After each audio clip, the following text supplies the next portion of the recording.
하느님 말씀 데살로니가 디모데후서에서 봉독하겠습니다. 여러분 공동 번역 394페이지입니다. 여러분은 모두 빛의 자녀이며 대낮의 자녀입니다.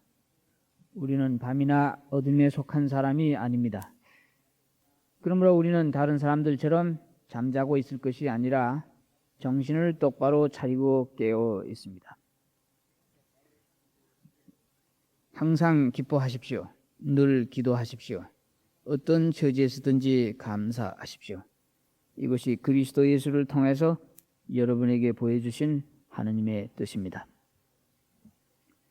다음에는 디모데후서 412페이지입니다. 나는 이미 피를 부어서 희생 제물이 될 준비를 갖추었습니다. 내가 세상을 떠날 때가 왔습니다. 나는 훌륭하게 싸웠고 달릴 길을 다 달렸으며 믿음을 지켰습니다. 이제는 정의의 월계관이 나를 기다리고 있을 뿐입니다. 그날의 정의의 재판장이신 주님께서 그 월계관을 나에게 주실 것이며 내게뿐 아니라 다시 오실 주님을 사모하는 모든 사람에게도 주실 것입니다.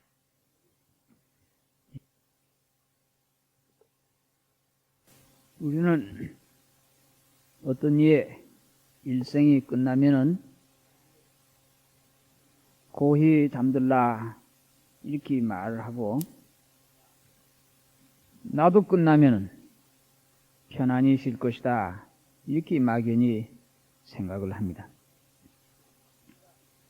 그러나 우리가 rest in peace, 편안히 쉬어라 라고 말을 했다고 해서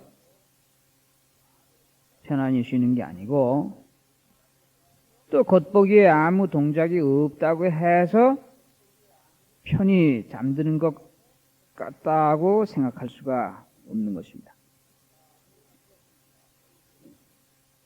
세살적 버릇이 여든간다고 하는 속담이 있는 것과 같이 이제 일생 보채던 버릇은 어디까지 갈 것인가 이렇게 물어볼 수가 있는 것입니다. 또 자고 있는 사람을 보면은 눈을 감고 움직이지 않지만은 그 본인은 밤새도록 뒤숭숭한 꿈을, 악몽을 꾸는 수가 있는 것입니다. 또 셋째로, 논에 있는 벼가 가을까지 갔다고만 해서 알곡이 생기고 머리를 숙이는 것이 아니라 다들 누렇게 익어 있는데 빈 쭉정이어서 늦은 가을에도 꼿꼿하게 빳빳하게 서 있는 벼이삭을 볼 수가 있는 것입니다. 우리는 이 세 가지를 더듬어서 삶이 다 한 끝에 고이 잠들어서 함으로써 잠들 수 있겠는가 하는 것을 잠시 묵상해 볼 필요가 있는 것입니다. 죽음이라고 하는 것은 밥 먹고 싸고 하는 반복이 중단된 외부 현상이 아니라 내면이라고 하는 이너 디멘전에 눈이 뜬 인간이 달려갈 길을 다 후회 없이 달려서 피니싱 라인에 테이프를 끊고 뛰어드는 내적인 모멘트를 말하는 것입니다. 그것은 이제껏 달려온 인생 전 여정이 쌓여진 큐뮬레이티브 포인트를 말하는 것입니다. 그래서 바울은 무사의 워리어의 메타포를 사용해서 말하기를, 내가 여한이 없게 싸워왔다. 이제 나를 위해서 crown of righteousness, 의로움의 승리의 면류관이 준비되었다고 자신만만하게 실토하는 것입니다. 논에 들어와서 자기가 죽을 때가 가까웠다고 하는 것을 말할 수 있는 사람이 드문 것인데 자기의 때가 점점 가까워서 벼의 이삭이 누렇게 익은 것을 실감했고 자기가 달려온 생의 여정을 돌이켜 보고서 I did my best. 내가 내 최선을 다했다. 세상에 업적을 쌓는 것이 아니라 inner dimension, 자기 속의 양심과 영혼과 sincerity와 이러한 내적인 것에 대해서 자기가 유감 없이 살아왔다 하고 실토하게 된 것이고 예수께서는 예술가나 경륜가의 메타포를 비유를 써가지고 내가 세상에 태어난 뜻을 미션을 다 이루었다 이렇게 아무지게 선언을 한 것입니다. 흔히 지나치기 쉽지만은 이러한 바울과 예수와 같은 일생을 달려간 뒤에래야 rest in peace, 진정으로 영원한 안식의 열매를 맺는 것입니다. 그루제프라고는 소련에 있는 유명한 도인이 자기가 죽을 때가 돼서 제자들이 둘러앉아 울고 있는 가운데 자기는 요에 앉아서 양쪽을 다 비계로 쌓아 올려서 힘이 다 빠진 자기의 육신을 지탱하고 앉아 있었습니다. 이렇게 제자들이 울고불고 하는 사이에 이 스승은 이제 이 세상을 하직하는 마지막 찰나에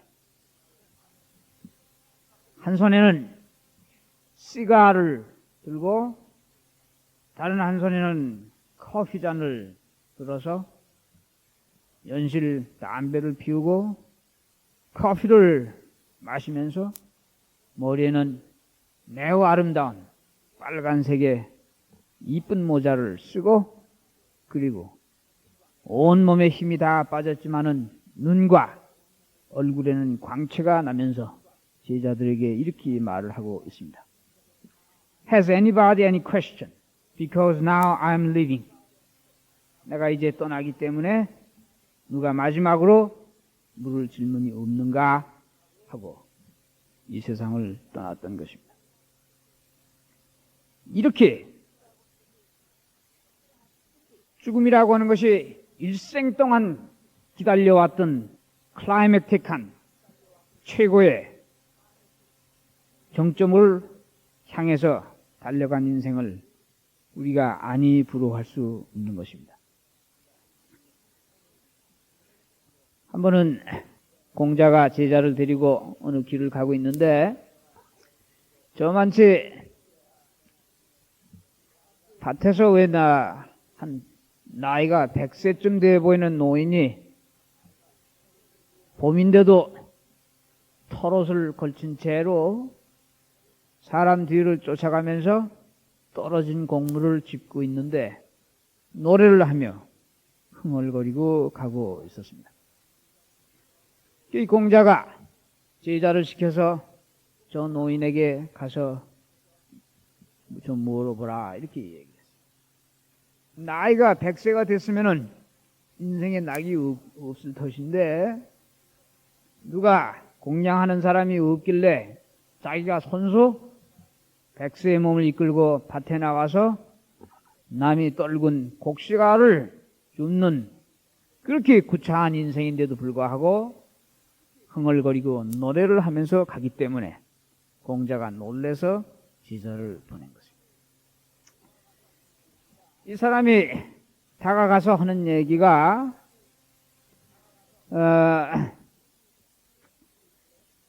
Don't you even feel any regret? 후회하시는 것이 없습니까, 영감님? 노인 가시면서 노래를 하고 이렇게 주으니 후회하시는 것이라고 혹 없으십니까? 노인은 들은 척도 하지 않고 계속하면서 노래도 멈추지 않았어요. 사람이 바짝 얼굴에 들이대가지고 다시 묻기를 이제 후회가 없느냐고 했더니 노인이 What have I to regret? 내가 무엇을 후회해야겠어? 나는 어려서 예법이라고 하는 것을 배운 적이 없고, 커서는 나이 들어서는 역사의 흔적을 남기려고 애쓴 적이 없었고, 이제 늙어서 처자가 없이 부인도 자식도 없이 죽는 날이 다가오니, 그러니 후회할 게 무엇이겠소? 언뜻 듣기에 여러분, 지나칠 일이 있지만은 내가 어려서부터 인격이니 이런 것을 인위적으로 한 게 없다고 하는 것이고, 커서는 세상에 어치브멘트니 accomplishment니 업적을 남기려고 부자연한 짓을 많이 했다고 하는 것이고, 또 이제 커서는 아내와 자식이라고 하는 consolation, 위안이라고 하는 미지근한 것에 내가 의지하지 않는다고 하는 것이고, 이제 accumulation 포인트가 일생을 기다렸던 순간이 다가오고 있기 때문에, 겉으로 보면은 이 노인이 나열한 모든 것이 땅을 치고 가슴을 쳐야 할 사실인데도 불구하고, 이 노인은 이런 것을 나열한 다음에 그러니 therefore, 그러므로 후회할 게 어디 있는가? 우리는 이 노인의 시각에서 시사하는 바를 많이 듣는 것입니다. 이제 죽음이라고 하는 것이 이렇게 삶의 적분이라고 하면은 삶의 미분이라고 하는 것은 무엇인가? 예전에 고등학교나 대학교 때 혹시 수학하신 분은 알겠지만은 그저 한문 그대로 적분이라고 할 때 적은 부분 토막을 쌓는다고 하는 말일 테고, 미분이라고 하는 것은 가늘게 미세하게 토막을 낸다, 나눈다, 이런 뜻으로 이해하시면 좋겠습니다. 이렇게 죽음이라고 하는 것이 인생에서 일생 쌓아올린 삶의 적분이라고 하면은, 이제 삶을 토막토막 놔서 가장 작은 그 미분학적인 순간은 무엇을 말하는 것인가? 맑은 호숫가에, 잔잔한 호숫가에 돌 하나가 떨어졌을 때 파도가 원을 그리면서 사방으로 퍼지는 것과 같이 내 중심에, 내 속에 명확한 중심이, 센터가 생겼을 때를 말하는 것입니다. 아침에 일어나서 첫 커피를 마시는 맛과 어쩌다 노는 날이 되어서 아침 산책을 할 때 여러분이 어쩌다 마시는 맑은 공기와 풀과 꽃의 냄새라든지 귀로 들어오는 새소리 같은 순간을 말하는 것입니다. 중국에서 어떤 임금이 화가를 불러다가 그 고요한 거를 자기가 즐기기 때문에 그림을 그리게 했어. 어떤 사람들은 산에 정말 고요한 장면을 그렸는데, 한 괴팍한 사람이 이런 그림을 그렸다고 합니다. 전면에 억수 같은 폭포가 쏟아지는 장면이다. 귀가 멀 것 같은 천지가 진동하는 소리가 흰 거품에서 표현이 되어 있는 그러한 아주 다이내믹한 씬을 그린 것입니다.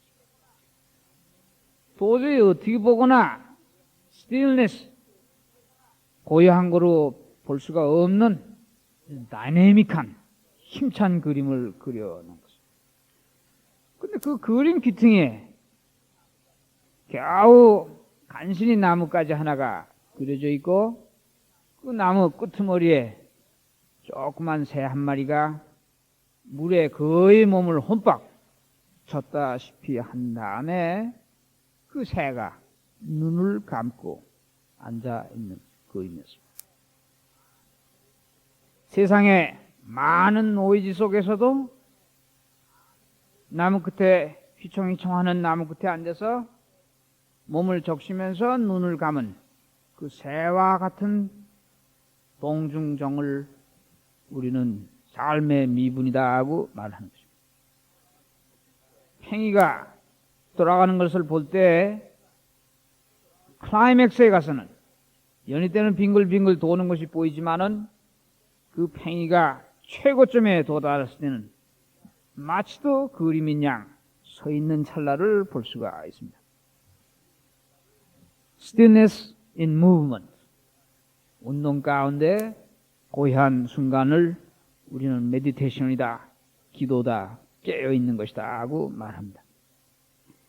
이러한 순간들을 우리는 삶의 미분이라고 말하는 것이고, 이것은 point of awakeness and point of rest, stillness라고도 말하는 것입니다. 바울이 항상 깨어있어야 한다고 하는 것이고, 항상 기뻐하라고 할 때 항상 기뻐할 수 있고 항상 깨어있는 것은 항상 stillness, 동중정을 이룰 때만 가능하게 되는 것입니다. 이제 예수께서도 여러분이 많이 들으신 이야기, 십자가에 달려서 저들은 무엇을 하고 있는지 모르니 용서해 주십시오. 이 말 배경에는 거꾸로 나는 지금 진액이 빠지는 이 순간에도 내가 무엇을 하고 있는지, 무엇 때문에 이 순간에 내가 걸려 있는지를 환하게 깨어서 알고 있다고 하는 말이 대조적으로 드러나 있는 것입니다. 비슷하게 소크라테스라고 하는 철인이 약사발을 마시고 죽을 때 제자들이 울면서 선생님은 죽는 것이 두렵지 않느냐고 물었습니다. 그때 이 소크라테스의 대답이 매우 인상적이었습니다. 그가 말하기를 For what? 무엇 때문에 내가 두려운 것인가? I have lived my life. I loved it. 나는 내 생을 살았고 내 생을 사랑했고 It was beautiful. 삶은 아름다워. I have known it. 내가 이미 삶이 무엇인가를 캐치했기 때문에 There is no need to go on repeating it forever and ever. 영원히 반복할 필요가 없는 것이다. 이 짧은 한 번만의 생에서 I got it. 내가 가뒀기 때문에 왜 영원히 반복해야 하겠는가? Death is so new. Now something new. 이제 죽음이라고 한 것이 또한 새로운 것인데 I am enchanted. 나는 아주 그게 반해서 I'm thrilled. 가슴이 두근거리고 The adventure is so great. 모험이, 큰 모험이 기다리고 있는 것이기 때문에 I would like to see what death is now. 죽음이 무엇인지 이제 알고 싶다고 얘기했어요. 그때 제자 중에 크리토라고 하는 사람이 다시 묻기를 선생님 그러나 모든 사람이 죽음을 무서워하지 않습니까? 스승이 말하기를 두 가지 가능성이 있다. 무신론자와 신이 없다고 하는 죽음 후에 아무것도 없다고 하는 이런 사람의 주장이 맞거나 신이 있고 죽음 후에도 영원한 생명이 있다고 하는 유신론자의 주장이 있거나 둘 중에 하나일 것이다. 만약 무신론자의 주장이 맞다고 해서 내가 죽은 다음에 아무것도 없는 것이라고 하면은 두려울 것도 없지 않는가? I was not there before I was born. 내가 태어났을 적에도 내가 없었는데 그때 나는 아무것도 무서운 것이 없었다. 자네들은 태어나기 전에 있지 않았을 때 두려움을 느낀 적이 있는가? Have you ever felt any fear that you were not before you were born? Nothing. 그러므로 내가 무신론자의 주장이 맞아서 죽음 후에 아무것도 없는 것이라고 하면 또한 fear할 것도 없는 것이다. 그러나 만약에 유신론자의 주장이 맞아서 죽은 다음에도 continuity가 어떤 연속이 있다고 하면은 내가 또한 두려워할 이유는 없는 것이다. 이렇게 해서 이 사람은 끝까지 십자가에 달려서 자기가 환히 깨어있는 것을 선언하는 예수와 마찬가지로 소크라테스도 마지막 죽는 순간까지 이것은 또한 무엇인가, 이것은 또한 어떤 어드벤처인가를 끝내 지켜보고 사라진 것입니다. 이제 이렇게 미분이라고 하는 것은 지나간 것에 대해서 후회 없이, 노인이 후회함이 없이, 사람 눈에는 온통 다 후회할 것 같은데 후회 없이 사는 것과 미래에 대해서는 미리 아는 것이 없는, 그래서 소년과 같이, 소녀와 같이 가슴이 두근거리는 미지에 대해서 wondering and watch, 이럴 것인가 저럴 것인가 하는 여백을 갖는 상태를 우리는 미분이다, 이렇게 말하는 것입니다. 그 반대로 지옥이라고 하는 것은 지나온 것은 늘 후회하고 미래는 늘 빤한, 다 알아서 갈 필요가 없고 걸어온 것은 늘 후회하는 존재의 상태를 우리는 지옥이라고 말하는 것이고, 무엇이든지 whatever I have done, 무엇을 했든지 내가 I accept. 그리고 미래에 대해서는 still wondering what it will be, 그것이 무엇이 되겠는가 지켜보는 이러한 찰나를 우리는 미분이라고 말하는 것입니다. 이 삶의 미분을 기도라 하고 묵상이라 하고 메디테이션이라 하고 예배라 하고 안식이라 하고 하는 것입니다. 이런 미분학을 수행한 자만이 죽음이라고 하는 삶의 적분을 큐뮬레이티브 모멘트를 맞이하고 안식에 들어갈 수 있는 것입니다.